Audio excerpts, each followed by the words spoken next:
Damien, great to have you on. And Joe, how are you? Very well. You were at the FAI Cup final yesterday along with 35,000 others. Yeah, super day. Oh, not the result, obviously, but I always feel it's a special day in the calendar. It was for me growing up. I grew up watching Cork City teams win FAI Cups, and it's a special day. And I'm glad 35,000 people also thought so. Yeah. It's an interesting game, certainly up until the sending off, in that Cork obviously decided to sit in, understandably. But we're making a decent fist of it. Probably had the best chance of that opening half hour, and then there's Harry Nevin's tackle, and you kind of sense it's going to go one way, and it sort of does. Yeah, that's it in a nutshell. I thought we were well in the game. We were controlling Rovers as best we possibly could. No, they're a decent side. They're a very good side. But the flat back five, we were counter-attacking quite well. Everything was a well-laid plan and it was being well executed. Unfortunately, we got done by a red card that a very young player made a mistake and he learned from that. But the game turned on that. And once we went down to 10 men with Rovers and their style of play, it was always going to be difficult. But the players and the staff did themselves proud. They couldn't have done any more. Often you wake up the day after cup finals or matches and you think, oh, if we did this or maybe we could have done that. And they didn't. They had a really good game plan, executed it really well, and even then dug in at 10 men. But obviously Gaffney got two goals. And it was just a red card, a moment that the kid will learn from because he's a good kid. He's a very good player. Got a bright future in the game. At some level, I don't know if it's in the League of Ireland or he's capable of going on elsewhere, but he just needs to be big and brave now and accept that mistake and move on from it. Yeah. He hadn't played in a while as well. Maybe that's part of it, and the exuberance of youth and cup final and everything. It was one of those where the second you saw the replay, you thought, oh, okay. Yeah, Sorry. I mean, even in real time, I saw it and I just thought to myself, "Oh, he could be in trouble here," Yeah. because when you go with that ferocity at that height, even if you don't make contact with even if you do make contact with the ball, invariably you're giving the referee a decision to make, and then as soon as he didn't, then it was always a red card. So there's no complaints there from us. Yeah. I'll ask you about Rovers in a second and what they're trying to do and what they're doing in football. The Cork City link for you, obviously, it's not just being of Cork. I don't want to be like Ivan Yates this situation. So you you are in a non-official capacity, as I understand it. You're friendly with Yeah, Dermot Usher, the owner, and he would pick your brain from yeah. time to time. So you're kind of this sounds like I'm making it ominously. You're hovering in the background, No, I'm not hovering at all. I'm all loitering. when Dermot bought the club, he just asked me could I be at the end of a phone from if he needs it. So I suppose you could term it as an advisory role. But obviously Dermot doesn't come from a football background and there's lots of things happening in football. And I'm just a sounding board where he'll phone me and he'll say, hey, look, this has happened. Is this normal? Is this natural? Now he's learning because this is his third year now. So he's getting to grips with it himself. But also, sometimes a manager will be looking for something extra money or he wants to implement something. Dermot will phone me and he'll say, look, the manager wants to do this. What do you think? And I say, oh, no, that's perfectly reasonable. Yeah. And I understand the manager's thinking behind it. So it's almost just a reference for him just to make sure that, before he makes any decisions, he's had another opinion. But I'm not involved in a daily basis. I'm not at the training ground or I'm not involved in anything crazy. If they're signing players and things like that, I'm at the end of a phone call, the manager, I speak to him as well, Ger, and the previous manager as well. So it's just basically just a middle person, just trying to help the flows of communication, because as I said, Dermot isn't from that background, but he's getting better at it and he's learning it and stuff like that. So, but in terms of official role, no. But I'm a Cork City fan. I always have been. I went to Turner's Cross in the 90s on a Sunday when the games used to be played. So I used to go to all the games. I played for the club and I finished my career at the club. So it is my club and I do love it and I want to see it do well. Unfortunately, we've got relegated this year and yesterday didn't go great for us. But the future, I hope, is bright. My main thought watching a lot of the game yesterday, I flicked over at 2-0, I must confess. I wanted to get on top of things at the Etihad as well. But my main thought was this group shouldn't be relegated based on that performance yesterday. So what's happened on the pitch this year in comparison to, say, a lot of yesterday's performance? There's been a lot of things happened out of the blue. We focused at the start of the season, or sorry, in the off season, before the season, on attacking into the pitch. We'd Rory Keating, we'd Shawnee Maguire, we'd Malik Dykesdale and Carl O'Sullivan. And So we focused on scoring goals. And within 3 weeks of the season, all four of them were injured. So, Keats was out for the pretty much the whole season. He came on yesterday, which was his second appearance, ruptured his Achilles tendon. Sean, he's had hamstring issues all year, kind of in and out of the team, had long spells out of the team as well. Carl O'Sullivan, the young, talented player that was tipped to go on, and I think he's got a great chance. Had two long spells out of this side as well, and Malik Sykesdale, and then we had to end up selling him. So then you end up signing players out of the window, which is, always difficult because you're bringing players in and they're only here for a short period of time. And then managerial issues as well. Timmy Clancy left in May, and then Ger Nash came in. And listen, things just got out of control, and it was very hard to get it under. But I agree with you, when you look at our team and a lot of the games we played this year, it shouldn't have been relegated. But we've just had some, I hate saying it because I don't like it, but we've had some things go against us at crucial times, and perhaps we need to look at that. Did we make the best decisions possible in terms of finding a route forward? Hindsight's a wonderful thing, and it just kind of got away from us a little bit. But the good thing is the owner is invested in this. He's as disappointed as anybody, and he wants to get us promoted again next year, and he's putting up his money to do that. But then it's just about making the right decisions and staying up one season and then being able to build on that, which is a difficult thing to do because the League of Ireland is moving at a fast pace. So any team coming out of the first division now, when you look at the gap between the two divisions, is getting bigger and bigger every year, and it's getting more and more difficult. So unless you're going to put up the type of money that Rovers and Derry are putting up, and you're going to buy your way out of this, and then you have to accept you're going to make mistakes, and you're going to be lumbered with it, and you've got to swallow those costs. So it's difficult, to do it and get it right. But as soon as we do get that one season right up there, I'm sure the club then will be able to build. And Dermot's very, very smart and very, very invested in this. That's one thing I can't stress, is that he's definitely not making money out of this anyway. I can guarantee you that. And he is invested. He wants to do it, and he has put his heart and soul into it. So hopefully next year we get promoted. We want to keep the bulk of the squad that was there yesterday, add a few players, and then hopefully we're in a better place next year when we go up. People would have seen some of the protests this year around Dermot Usher, who was very successful, as you said, in his business life, and talked about wanting to give something back, and took over the club and has been there since December of 22. So look, relegation doesn't help things.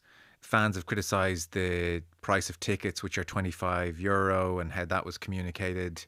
Like, I'm even seeing, maybe it's kind of a Cork thing. I even saw like a banner at one of the protests saying, "End Kildare rule in Cork." That's quite emotive, really. And you're of Cork, you probably have a feel for that.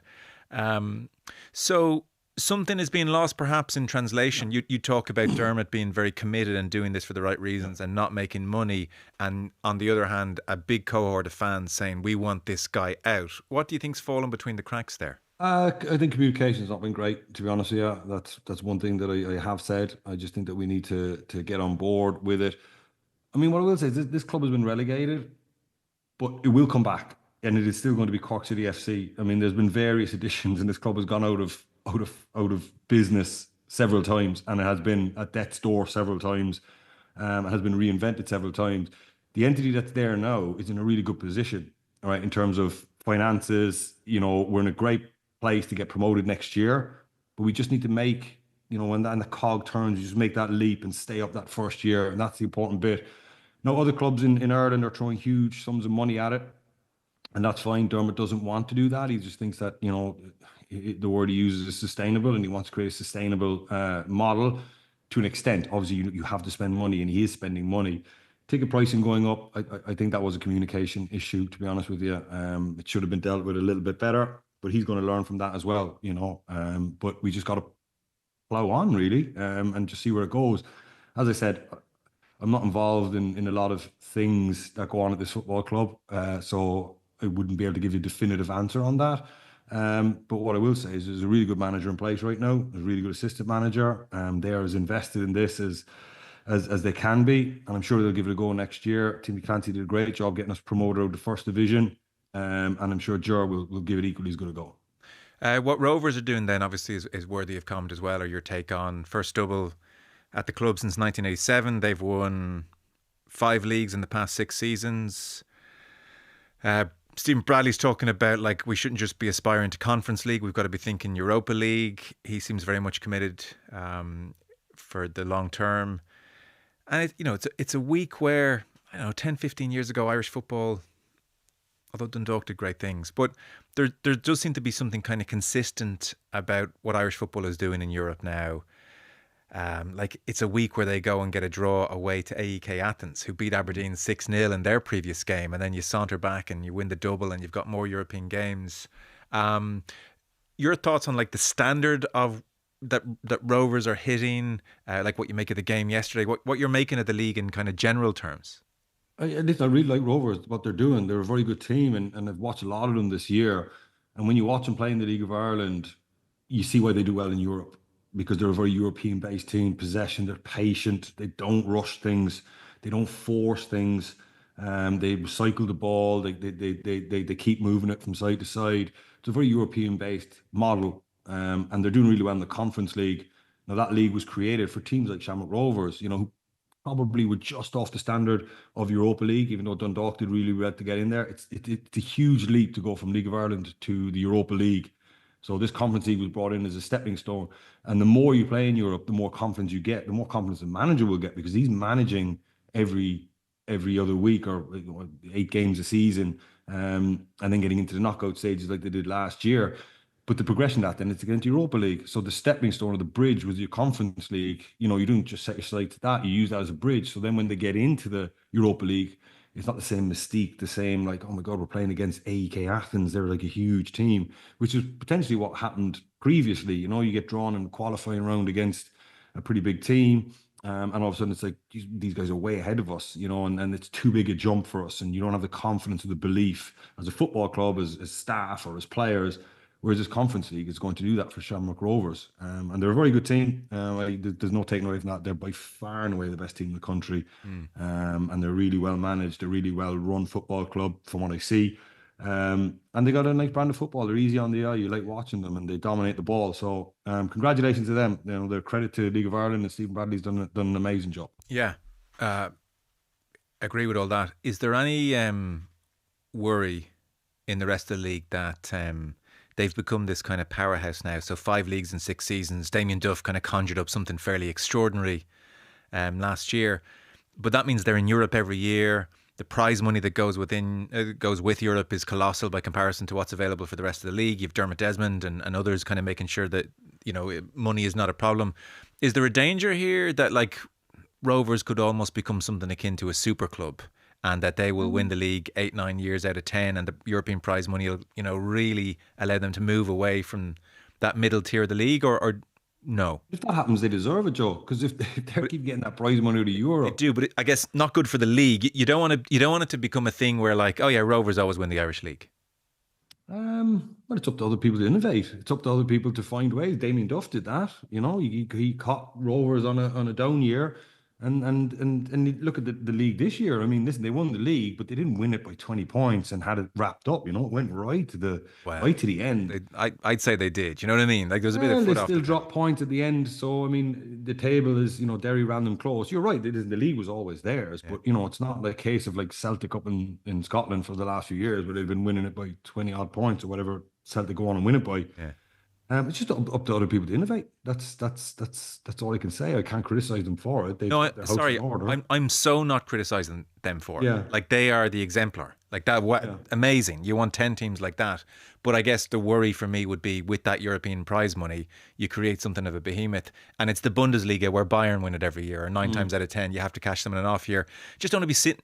You don't want a point in where the league gets to a point where 12 games in, most of us are saying, oh, it looks like Rovers, which is what this year felt like after the brilliance of last year.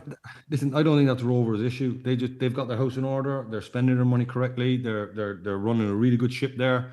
And listen, the problem they'll have is if Stephen Bradley leaves, is the new guy that comes in, will he be able to run the ship the same way? True. If all of a sudden Derry or Pats or any of the Cork, even for any, get their house in order and challenge them. So listen, that's the beauty of football. Rovers are the dominant side at the minute. I mean, good luck to them. They've done really well and they deserve it. It's up to everyone else to catch up. Yeah.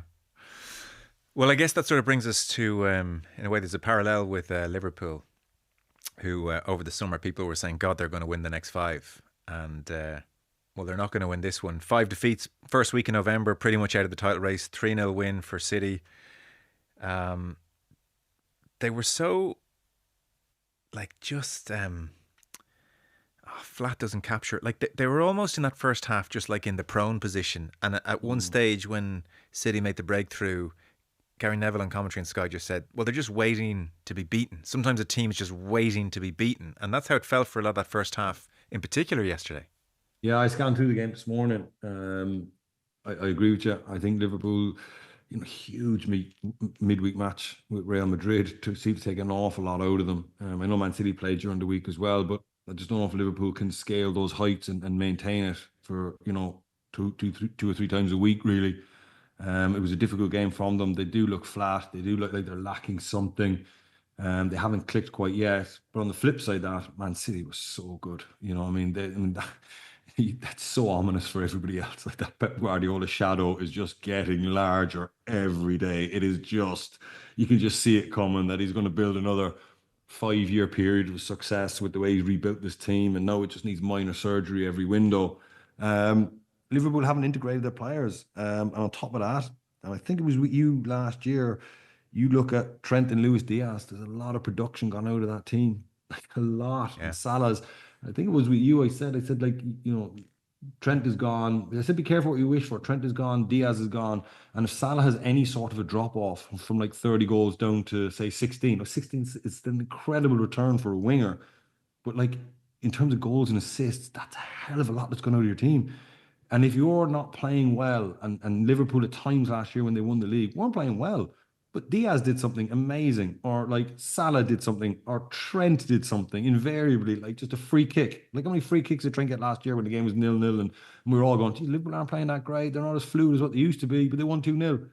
And you've took a huge amount of production out of that team and you've reinfused it with Isak, Wirtz, and Kirk, as I suppose. Ekitike has done really well, and he's produced numbers, but nowhere near the scale of what Luis Diaz was producing, nowhere near the scale of what Trent was producing. So you remove that from any team, and it's a massive, like it was guaranteed numbers is what you had in the team, like guaranteed. Trent, Salah, Luis Diaz. I mean, that was the backbone of what it was built on, and all those numbers covered up an awful lot of mediocre performances. Mediocre performances like yesterday, where they weren't great and they weren't at it and they were a little bit flat. I mean, it's a little bit rose-tinted glasses to look back at Liverpool last season and think, geez, every year they were like on the rev limiter, and every game they were like beautiful football. They weren't. Like we covered a lot of Liverpool games at Premier. I remember watching them, and a lot of discussion afterwards was like, they're getting away with it, or they're doing, it was something. And they got away with it because the numbers that those guys put up. And Liverpool took a huge risk in taking those numbers out of the team or letting those numbers go. Trent, they may not have had a choice with. Diaz, they may not have had a choice with.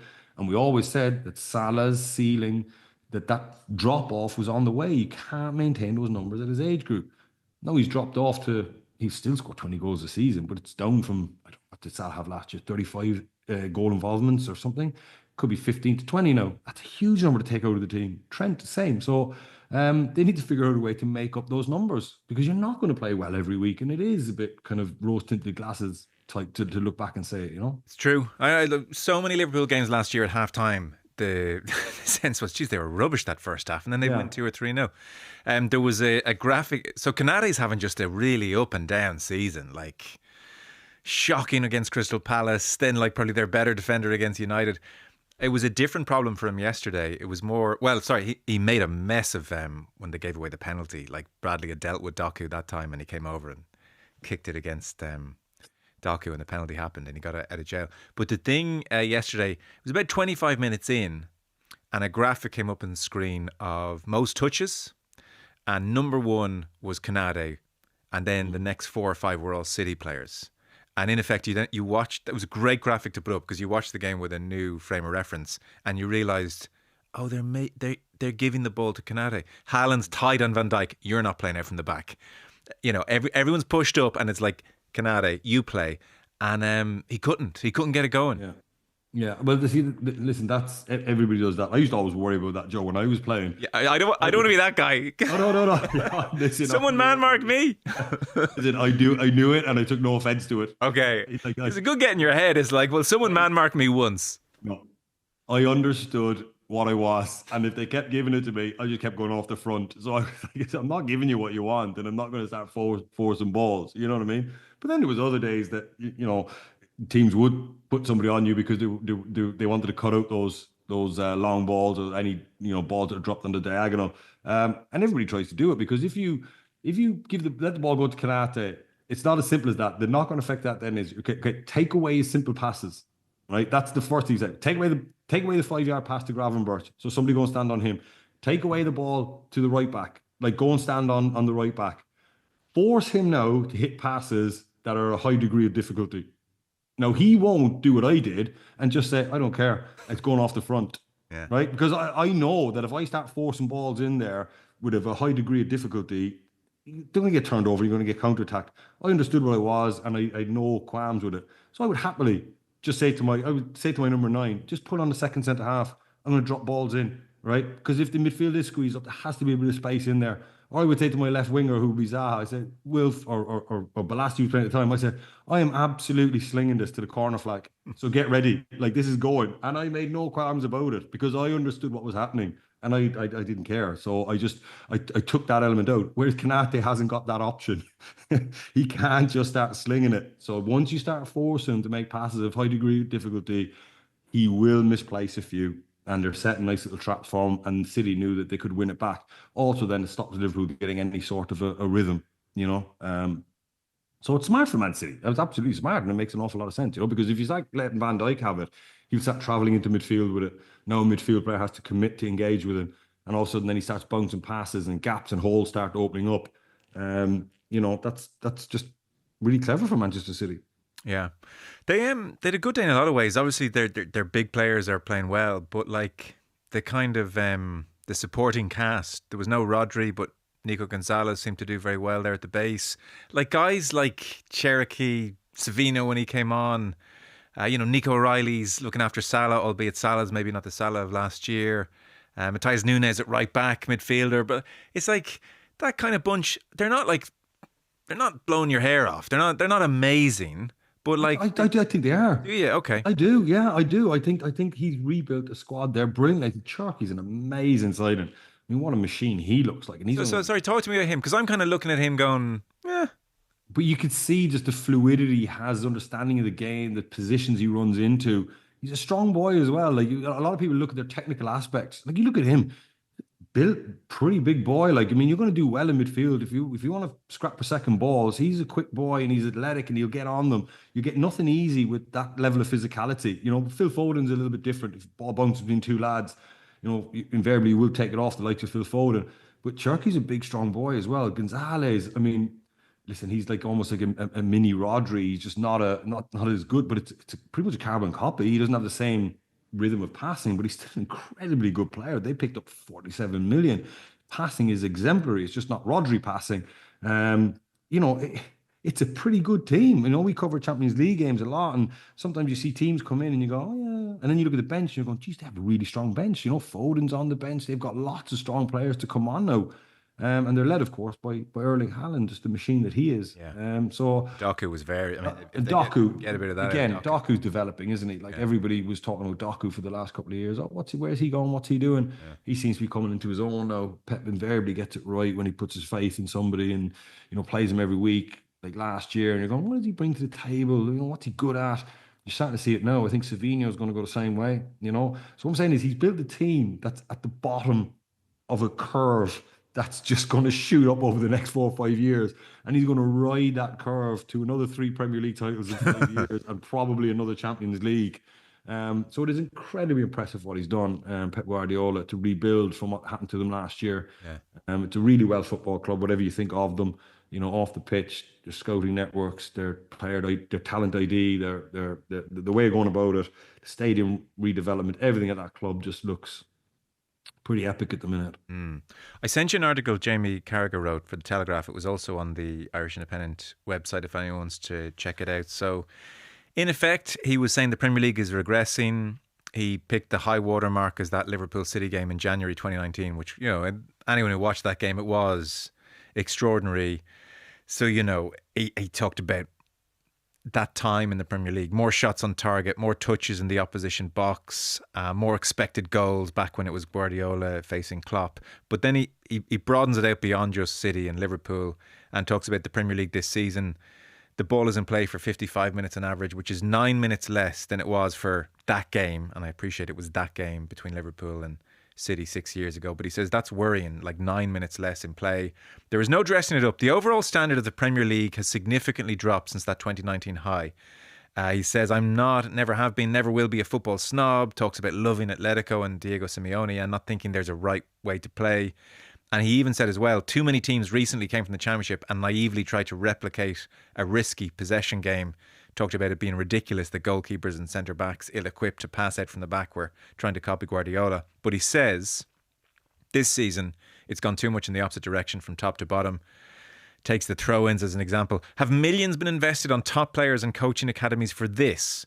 He says, an idea is taking root that Tony Pulis, Sam Allardyce and Sean Dyche were visionary, modern thinkers all along. Let's not rewrite history. Percentage football is not multidimensional or sophisticated. He said, judging that kind of standard that we're seeing against the intricate, beautiful passing moves and dribbles of a Guardiola Barcelona or Enrique PSG a year ago is like comparing a chip shop with a Michelin-starred quality meal. PSG won the Champions League last season playing quick, creative, technically brilliant football. It felt modern and fresh and it took the breath away. And in effect, he's saying, yeah, Premier League is regressing. It's regressing towards percentage football and it's not to be celebrated. I think there's an awful lot going on there. And I think he seems to have covered it all with one broad brush stroke, and just kind of said it's black or white. I think you need to delve into that. You referenced managers that I played for, first and foremost, right? Oh, yeah. I knew the second he had a pop at Allardyce, this would go one way. Yeah, but I'm joking. No, I'm not defending. No, I'm joking. Or any of the managers I played for. But like everything we did was percentage football, right? Everything we did. Like from those balls I spoke about earlier, as soon as that ball came to me, all my midfield players knew where it was going and they started moving towards the area that we wanted to flood to pick up the bits, right? Everything from throwing down the line, throwing at the outside shoulder so they couldn't head it back into the centre of the pitch, which gives them an opportunity to counter-attack. If they win the header, they got to head it back out for another throw. So we work our way up the pitch that way. So crosses in the box, can we get crosses into certain areas and increase there were millions of them. And I sat in thousands of meetings with those guys and I listened to them run through everything was percentage based. I think it's unfair to say that Arsenal have gone that way. They haven't. They've just found one aspect of the game where there's a weakness and they have an opportunity to score. And it would be remiss of them to turn that down because it's not nice. Arsenal are still playing some incredible football, right? They're still playing really nice stuff. They're playing. But when they get a throw in, they've realised, and I think it's that law of the path of least resistance, or water will always find its way to the bottom at the quickest, easiest route, right? And Arsenal have players, and you've looked at it, you said, we've got players that can attack the ball and are really, really good. And that's where the real evolution comes, I listened on the train going up the other day, Joe, to your podcast with Eddie O'Sullivan, right? I don't know anything about rugby, right? But I was listening to the bit, now forgive the terminology, I might get this horrifically wrong, right? Of the kick chase and the escorts, is that what it's called? Yeah. And then both of you were kind of nodding, going, I hope the game doesn't go this way. I fear for the future of the game. It's a similar thing. Like somebody's found a way to minimize the gap. And you can go all the way back to the Donegal footballers and Jim McGuinness. It's the same thing. Like they found a way to close the gap. They found a way to compete. And it's not pretty, but they don't care. And they found a way, right? It's up to everybody else then to innovate, right? It's up to everybody else then to find out a way. If teams start, right? We go back to the long throw, and I'll touch on the other subjects as well. If teams figure out a way to defend long throws, I grew up with long throws. I spent my whole life in the lower championship, and even in the Premier League, there was a lot of teams did it. So it's not new. Not everyone did it, but lots of teams did it. We figured out how to defend long throws, and we defended them. Nobody panicked, So maybe it's up to these teams now that are conceding from long throws to get people like me in to say, what's the best way to defend these? And if the percentage starts dropping, then teams will realize then that we can defend set plays, but not only is it a chance to defend set play, the long throws, it's an opportunity to counter attack Sure. because they're sending up two centre backs. Sure. Their central midfield player is taking the throw. Look who's ringing the box. It's wingers. Look who's looking to pick up the bits. They've got all their big defenders. Everybody who's big and strong is now up attacking.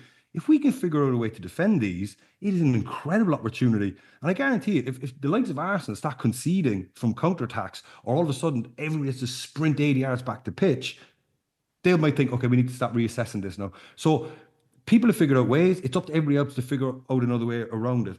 With regards to the GA and Jim McGuinness, Kerry never changed. They just kept producing footballers. You want to go your low block? Well, we keep kicking points over the bar, and we will figure out a way to come through this, and we will figure out a way. I don't know what Kerry's Ireland record is during that era, but I'm pretty sure they were competitive, or they were there or thereabouts. Okay, they didn't all of a sudden throw it out. You know, we're a really good rugby nation right now, right? I'm sure there was a time where we weren't a superpower in rugby, and we empowered, I suppose, ways that were like frowned upon by the bigger nations because we're playing a big team here. Now we need to narrow the gap. And now we're the big team. We're kind of looking down at other people that are doing things that we don't like. Well, now it's up to Andy Farr and his coaching staff to go, well, if we don't like this or this is catching us out, we need to figure out a way to deal with this. And it's the same with these Premier League teams. Now, the GA changed their rules, and that's fair enough. It probably did require that, and the game probably needed modernising anyway. But it's up to everybody else to figure out a way to deal with it. And that's where true evolution comes from, where people are trying to stunt you. Don't just complain and moan about it. Figure out a way of dealing with it and turn it into positive. And that's what you'll be doing right now. Yeah. We're back on all of that there, Joe. No, it's interesting. And I think, to be fair, everything is cyclical. We are seeing the beginnings of a response to, for instance, the long throws. So Newcastle against Brentford, and he made a mess of it in one instance, so it's not a perfect science, but it was very interesting. Nick Pope in the goal for throw-ins did not stay on his line. Nick Pope actually went out into the first cohort of players where the ball was about to land, and the logic was, okay, you can try and head the ball and flick it on, but I'm just going to fist it away. Yep. And if he realised he couldn't get to it, then he'd drop back onto his line. But that was an innovation, and they'll come up with more and they'll deal with it, as you said. And Sunderland, there was a time where Sunderland would narrow the pitch when Wenger's Arsenal were coming to give them less room to play. What Sunderland did at the weekend was they brought in the hoardings to give the thrower less of a run up to the throw. That's like bringing the dark arts. Not that innovation. That's real dark arts. Yeah. I take your point. The throw-in's a bit of a distraction, actually, because it's just one thing, and it's going to run its course, and then they'll leave it off. I suppose. Do you agree with Carragher's core point, which is, and he doesn't have a problem, especially with percentage football of teams fighting for their lives at the bottom. But he's saying, take that top half of the Premier League. In general play, I'm curious if you think in general play it's gone backwards or it's of a level. We did a podcast at the start of the year, where we went at length about it, about the standard coming down, where it was. I felt that the demands of doing that twice a week. Sorry, that's right. Yeah. Pep to implement his beautiful game, that the physical demands were huge, and the season was too long. It was 50, 60 games.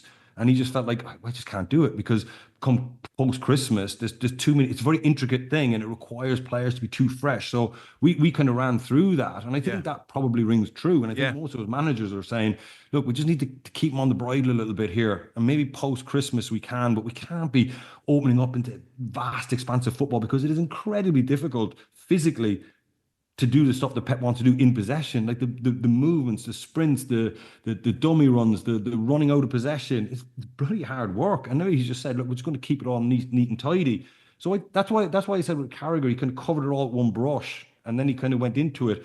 The long throws are probably just something that's crept in, not because teams they've just decided that nobody can deal with it anymore. Because it went out of the game, centre backs forgot how to deal with it, or centre backs coming out of academies weren't taught how to deal with it. Whereas we used to practice defending those. If we were playing Watford, I remember Watford back in the day, they used to do it all the time. And there's different long throws out there. You can get into the science of it if you want. The big loopy ones are fine, you know what I mean? Because they're up in the air and you can go and get it. It's the bloody flat ones. Your man at Brentford slings this thing in. It barely gets above head height. That is a nightmare. That is a nightmare for us as defenders because you can't get to it. You got to go through him to get to it. And if they put one in front of you and one behind you, you can't get round them because bearing in mind these are big centre backs that are 6'4", 100 kgs, and you're like, geez, I can't get round this guy, you know.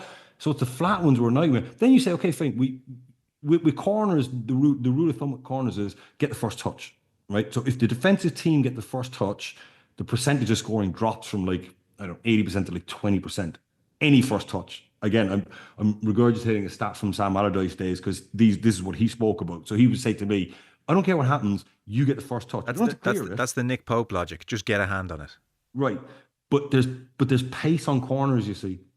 The ball is coming in with pace on it. If I get a touch on it, even if I only flick it, there's a good chance it's going to flick out the back Yeah. because the pace is on it. Yeah. The pace is on the corner. If I go and head it, there's a good chance I don't have to generate any power. I just let it hit my head and it's going to fly 20 yards. The problem with throw-ins is there's no pace on them. Yes, okay. So the throw-ins are coming in, and even if I get to it and I can't generate any power, I'm knocking it down, which the attacking team are delighted with. Yeah, it's still alive. Teams now need to get better with picking up the bits. So we now need to say as defenders, we need to accept that we might lose the first contact, but even if we get the first contact, I won't be able to generate enough power to get it clear. I just can't because I'm going to be fighting with somebody and I'm just trying to get the side of my head on it and I'm going to knock it down to the penalty spot. So now we need to get better at picking up the bits. So we need to flood the areas where the second balls are coming. And by the way, then, the guys who are flooding those areas, if we do get the first touch or we do get a good touch and it falls to one of us, we're turning this into an opportunity to counterattack now. We're not just panicking and saying, oh, let's just hack it clear, just get it anywhere and, geez, that long throw's finished now. Let's regain our shape. So when you get comfortable with dealing with them, you will start seeing those opportunities that all of a sudden now, you can lay a glove on a team like Arsenal who, the biggest thing all those big managers fear is a counterattack. Yeah. You look at any Pep Guardiola's teams, like he's terrified. Anytime his team gives the ball away in the middle third, watch him in the technical area, hands are on the head straight away because he knows that's the only way they can hurt us. So I think a lot of these teams need to start getting in people who've spent their whole life dealing with long throws. I'm not advocating for a job here myself. So I'm available for a fee, of course. But I did spend my life dealing with them, and I would be very happy to pass on, the ways that I learned how to deal with them. Like picking up the flight of the ball. The biggest, most important thing is get to the spot where the ball's going to pitch as early as possible, right? If you get to that spot early, the centre forward now has to shift you. So if you get there, he's now fighting you to get to it, right? You just got to stand there, and invariably you try and head it back to where it came from. Don't get clever and try and head it out or corner. Just head it back where it came from, and we'll deal with the cross. Right. So if you can get to it, that means getting down the line of the ball. So you got to get down the line of the throw in very, very quickly and get there and then stand your ground. Plant your feet, squat a little bit and engage your glutes and just make it difficult for them, So there's loads of little bits like that, that you can get to. But anyway, I think people need to learn to deal with it. Re-coach centre backs. But I think a lot of the coaches now are going, I'm not doing that. I'm not spending a morning defending long throws because it's regressive and we've got better things to do with our time. Well, you might have to go and do it, and you might have to tell your centre backs, listen, I know that you were brought up in an academy that just wanted to play football and it was always telling you, find your six all the time. Well, guess what, man? The world is changing and you need to adapt with it. Really interesting. So that's my thought. By the way, I really enjoyed Edo Sullivan. It's the first time I've ever heard him talk. Eddie's brilliant. Brilliant. Honestly, he has an opinion and he just gives it to you straight and it's understandable. Some of the rugby stuff is impossible to understand. Eddie. Yeah. Oh, no, I don't know, Joe, I didn't grow up with rugby. It's so far removed from my world and it still is. So I don't know anything about rugby. But I listened to him and I thought, geez, he got some good ideas there. And it was thought-provoking. It got me thinking. And I referenced in my own head that Carragher article. And I went, Jesus, Donegal's footballers. So I think that's the best thing about it, So if he's on again, I'll definitely listen to him. Yeah, Cork respects Cork. Come here. You're a minute past when you said you have to be gone by, so I'm killing you here. Just give me 60 seconds because I know you watch. No, we're grand. Sure, I know you watch Spurs and United live. So I was double screening. I was watching Ireland Japan and Spurs United was on my left, so I didn't see much of it in the true sense. The reports all suggest it was low on quality, high on drama at the end. Yeah, Manchester United one effort on goal. They did well, but Man United and late goals has always been a thing. They always seem to do it. So they stuck at it and they deserved it. Spurs weren't great, again, post-European football. They were a little bit flat as well. The stadium was a little bit flat. That's not a criticism of Man United. I thought they did okay, Manchester United. There's signs they're kind of getting to grips with what they're doing. It kind of morphs into a 4-5-1 out of possession now, and it's really helping the midfield players out so they don't get overrun as much. But there's the old flaws there. I'm not going to go back into are still there.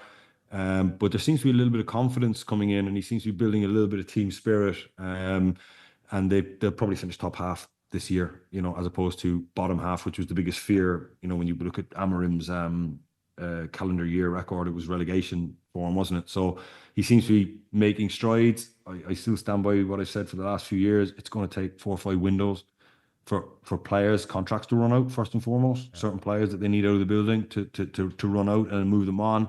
And then every window reinvigorated with 2 players. A lot of what they're doing right now is Brian Mbeumo led. He is their Cantona 1992 type character at the minute. He is just, because when they drop into that low block and compact, they can spring out of it very quickly because of him, because he is so good when that ball gets fired into him, his first touch, and he is so dynamic in transitioning from that mid-tier to low block into an attack. And then obviously everybody gets up and joins in. So God forbid, if anything happens to him, the whole thing goes with it, by the way. I mean, that's how central I think he is to what Manchester United are doing right now. And if they can find 1 or 2 more like him, I mean, he is probably as important to Manchester United as what Salah was to Liverpool the last number of years. I'm not talking goals related. Salah was important for goals. This guy's just important for his enthusiasm and what he brings, his confidence. And he seems to bring other people with him and seems to be reinvigorating other players as well. And he's the main man right now, without a shadow of a doubt. And God forbid he gets injured. But if he stays fit, I think Man United have a chance of top half. Yeah. How far into top half, I don't know. Yeah. So what you can say now is that sense a couple of weeks ago that this thing could get out of hand. Amorim might just have to sack him. It's just kind of unraveling. That does feel now to be calmed. Actually, he's got something going, which is that. Yeah, I mean, listen, they sort out the attacking end of the pitch. Cunha and Mbeumo, Sesko. I stand by what I said about him at the start of the season. Yeah. And everyone was saying, they didn't need to sort out the top end of the pitch. The midfield is what needed to sort out. But they chose to sort out the top end of the pitch, and I think they've done a good job there. Sesko may develop, may not. I don't know. But he missed a chance. Let Van de Ven back in for an appalling effort, like how he left that side of his body open and left the ball. I mean, most centre forwards there get down the line of it and say to Van de Ven, you got to go through me to get to the ball. But for some reason, he just opened up, and I mean, Van de Ven's eyes must have lit up, to think he cannot be giving me that freebie. So they'll probably sort the midfield in the next 2 windows, probably January and in the summer. And then, they seem to have done well with the goalkeeper. I quite like the look of him. He looks like he's got a nice, confident look about him. So, we're maybe 2 windows into the 6 windows I said it would fix. And I think that's where we're going to go. Top half would be a decent finish for Manchester United this year, but I do think they are on the mend, shall we say. Cool. Jim McGuinness, escort lines, Man United. We covered it all. You can delete any of that if you want, Joe, because you can edit out. I'm very fond of your ramblings. Yeah, that's what it was, really, just to think it out. No, it's good. It's good. But maybe you can explain what escort lines are to me. I don't know what they are, but I think I know, so I'm going to use them. Yeah, but it was just the point of we don't like it, and I went, oh, do we not? Yeah, by saying that, everyone's going to do it to us now, right? Well, it's fun. It is funny that football has gone a little bit back to a couple of years ago, and rugby has gone back to where it was a couple of years ago. Who knows what's going on there? Yeah. Anyway, thanks so much. Take it easy. Joe, thanks. Good luck.